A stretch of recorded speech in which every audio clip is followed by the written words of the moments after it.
नरुमंगलं पत्रसर्वेशं यत्र मण्डितशीर्षसुवर्मुक्तं शताम्बरीशोभितं मुक्तामार्गविभूषितं च हृदयसिंहासने संस्थितं भक्तानां प्रसन्नवदनं श्री सद्गुरु नौम्यं बंदो चरण सरोज गुरु मंगलयागार जय सेवते भवसागर से पार गुरु के सिमरन मात्र से नाशत बिघ्न अनंत ताते सर्वे आरंभ में ध्यावत है सब संत कलयुग काली बादरी जर्जर पड़ते अकार संतना होते जगत में जो जन्मता संसार। हनुमान मंदिर में विराजमान मेरे नगरी निवासी भगवान परम पूज्य श्री सतगुरुदेव जी महाराज और परम पूज्य श्री स्वामी जी महाराज, मेरे भक्त रहवर परम पूज्य श्री महाराज जी, स्वामी जी महाराज का प्यारा संत समाज, गुरुदेव भगवान की प्यारी संगत, प्यारी माताओं बहनों और प्यारे भाइयों, आज हम सब दिल्ली आश्रम पर मासिक सत्संग के उपलक्ष्य में इकट्ठे हुए हैं। इसके साथ ही रामनवमी का उत्सव नजदीक आ रहा है। परम दयालु कृपालु पूज्य परम पिता श्री परमहंस दयाल जी का जन्म उत्सव रामनवमी पर। देखिए उनका जन्मदिन हमने क्या मनाना है, उनका जन्मदिन तो सारा संसार मना रहा है। भगवान राम का जन्मदिन भी हुआ, ये रामनवमी पे हुआ, और हमारे दादा गुरुदेव महाराज जी का जन्मदिन हुआ, वो भी रामनवमी पे हुआ। तो अपना इष्ट बहुत प्यारा लगता है, जितनी खुशी उसकी की जाए उतनी थोड़ी है। हम गुरु महाराज के चरणों में आते हैं, उनसे सीखना क्या है। संतों का संग करेंगे तो हमें कुछ मिलेगा। संतों का संग करने से ना जाने हमारे कितने कष्ट कट जाते हैं, और दुनिया में हमारा लोक भी बनता है और परलोक भी बनता है। एक साधक था, वो संत महापुरुषों के पास गया, एक दिन सत्संग सुना, 2 दिन सत्संग सुना। कहने लगा महाराज जी आपका सत्संग तो मेरे को बहुत अच्छा लगा, लेकिन मेरे को ये बताओ कि संतों का दर्शन करने का और उनके सत्संग सुनने का क्या महत्व होता है।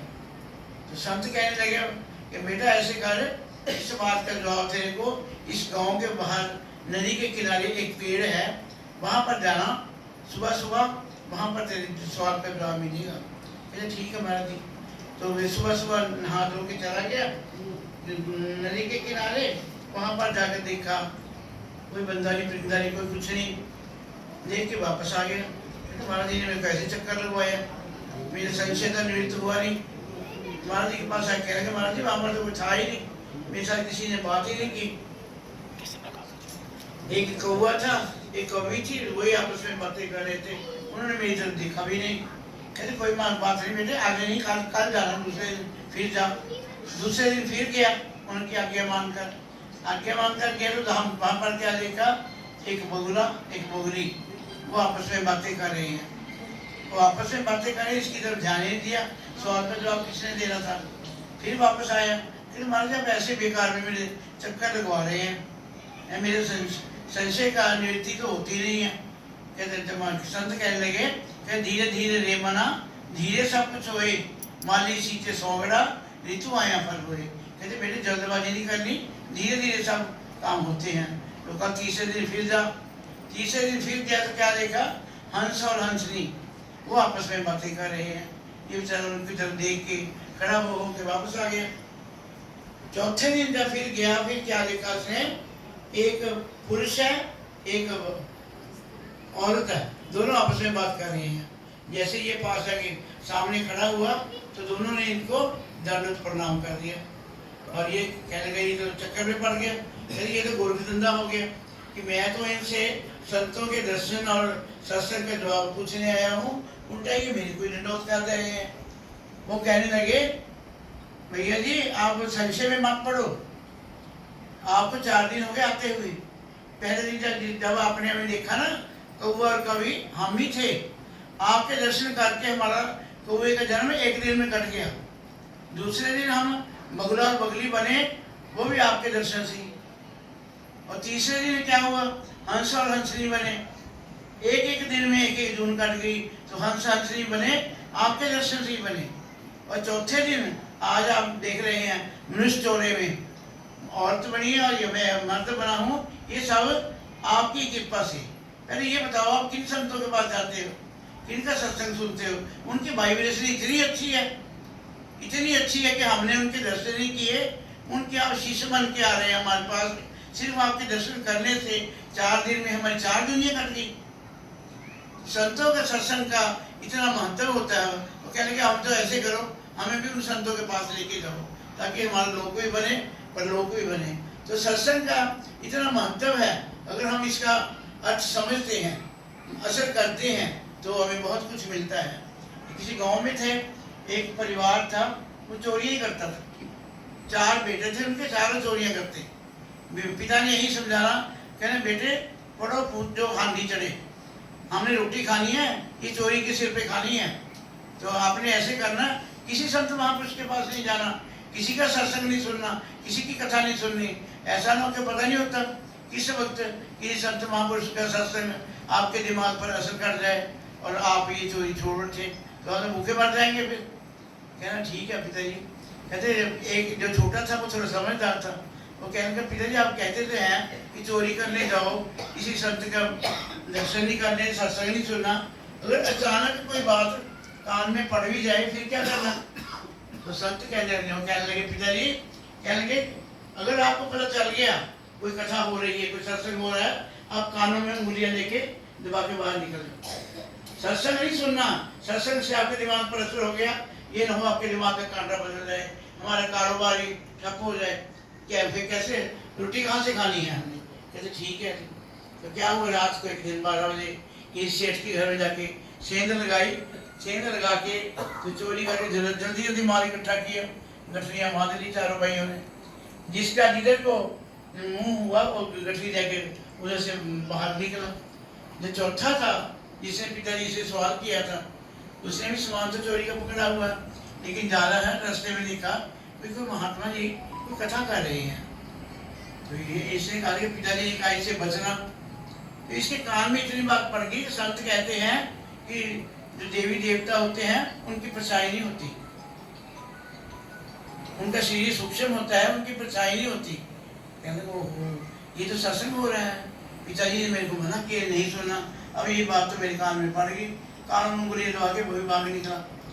तो उन्होंने क्या किया, राजा के पास रिपोर्ट पहुंची कि फला फला सेठ के घर में चोरी हुई है। कहने के जो चोरी को इसको ढूंढेगा उसको 1000 रुपये इनाम मिल जाएगा।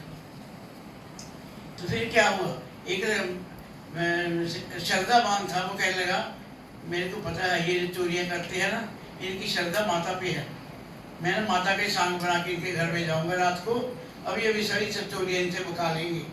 काली माता का रूप बना लिया उसने, काली माता का रूप बना के एक हाथ में खड़गे, एक हाथ में कप्पल और लाल घी पूरी निकाली हुई। तो उनके घर में जाके दरवाजा खटखटाया। कहने लगे हाँ जी आप कैसे आए? कैसे आए? कहते आगे आप सब चोरियां करते हैं, मेरे को दसवंध देते हैं, अब कितनी चोरियां करती हैं आपने?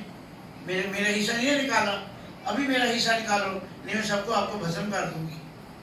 सारे घर वाले डाके अपना सारा चोरियों का रिकॉर्ड बताने को तैयार हो गए। इतने में छोटा बेटा था, चौथा बेटा, वो आ गया।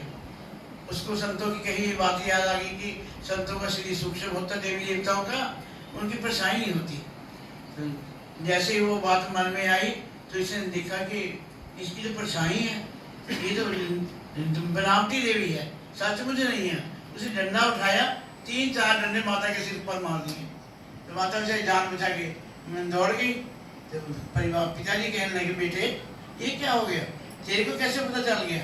हम तो सोच रहे थे कि अब हम सारा खानदान ही तबाह हो जाएगा, सारा पैसे का हमारा ये हिसाब पूछने आ गए हैं।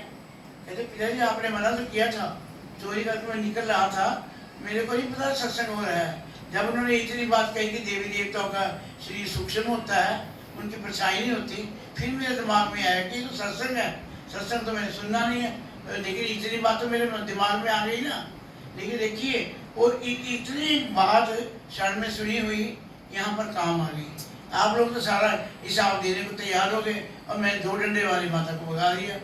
तो पिताजी के मन में ठोकर लगी, कहने लगे अच्छा ये भी बात है, फिर हम सारी उम्र ऐसे ही गवा दी। चोरियाँ छोड़ो, उन गुरुओं के पास जाओ, संत महापुरुषों के पास जाओ, जिनसे हमारे जीवन का कांटा बदल जाएगा। तो ऐसे ही गुरु महाराज जी का जन्मदिन देखो, दादा गुरु महाराज जी हैं, उनका जन्मदिन है, अद्वैत जयंती है। कितना तपस्या की उन्होंने, जंगलों में, बक्सर के जंगलों में 16-16 साल नगन बैठ के पक्षियों से, पशुओं से यार, बंदानी को पिंदानी, उनके साथ प्यार रख के जंगलों में रह के इतनी तपस्या करी। वो किसके लिए? हमारे लिए। हमें 2 मिनट रोटी लेट मिले हमारी जान पे बन जाती है। उन्होंने कितने कितने साल कुछ खाया नहीं, कुछ पिया नहीं, उनके बराबर हम रीस नहीं कर सकते उनकी। लेकिन हम बहुत भाग्यशाली हैं कि ऐसे महापुरुष हमें मिले हैं जिन्होंने हमारे जीवन का कांटा बदल भी दिया है। सब पर गुरु महाराज जी कृपा करें, सबको अपनी शरण में लगाएं, सबकी झोलियां भरें। उनके जन्मदिन पर सबको मुबारकबाद देते हुए मैं वाणी को विराम देती हूँ। बोलो जयकारा बोल मेरे शिव महाराज की जय।